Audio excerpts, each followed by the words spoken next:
भोले भाले किसान अधिक उत्पादन के लालच में फंसकर रासायनिक खाद व कीटनाशकों का प्रयोग करने लगे।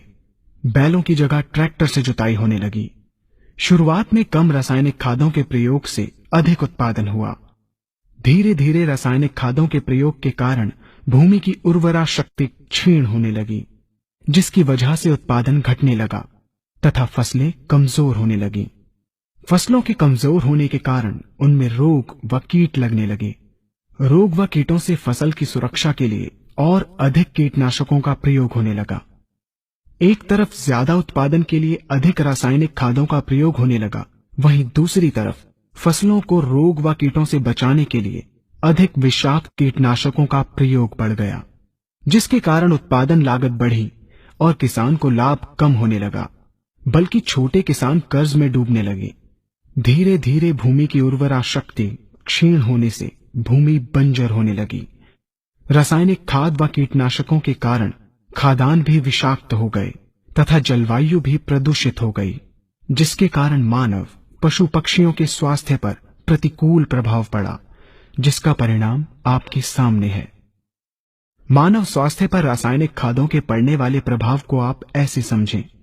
जब किसान फसल में रासायनिक खाद डालता है तो रासायनिक खाद में उपस्थित विषाक्त रसायन जल में घुलकर सबसे पहले जल को प्रदूषित कर भूमि के अंदर उपस्थित केचुए व सूक्ष्म जीवाणुओं को मार देता है।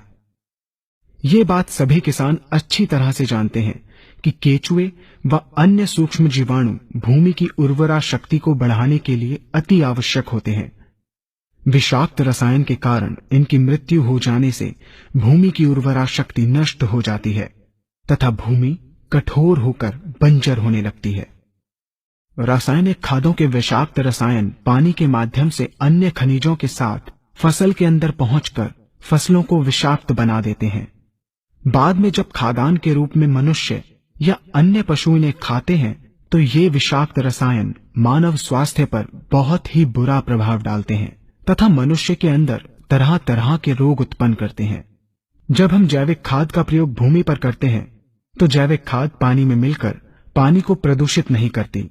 जैविक खाद भूमि के अंदर उपस्थित उर्वरा शक्ति को बढ़ाने वाले जीवाणु तथा केचुओं की संख्या को तीव्रता से बढ़ाती है, जिससे भूमि की उर्वरा शक्ति बढ़ती है तथा भूमि छिद्र युक्त एवं भुरभुरी हो जाती है, जिससे वायु और प्रकाश भूमि के अंदर गहराई तक प्रवेश करते हैं, जिसके कारण भूमि में तापमान एवं आर्द्रता का संतुलन बना रहता है और फसलें मजबूत होती हैं।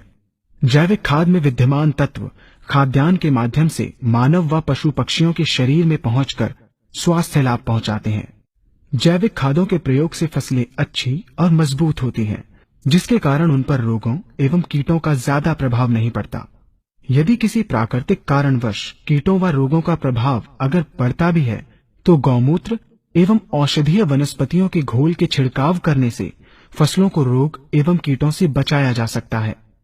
गौमूत्र एवं अन्य प्राकृतिक औषधियों के मिश्रण के छिड़काव से फसलों का कम लागत में बचाव हो जाता है तथा वातावरण पर भी कोई दुष्प्रभाव नहीं पड़ता।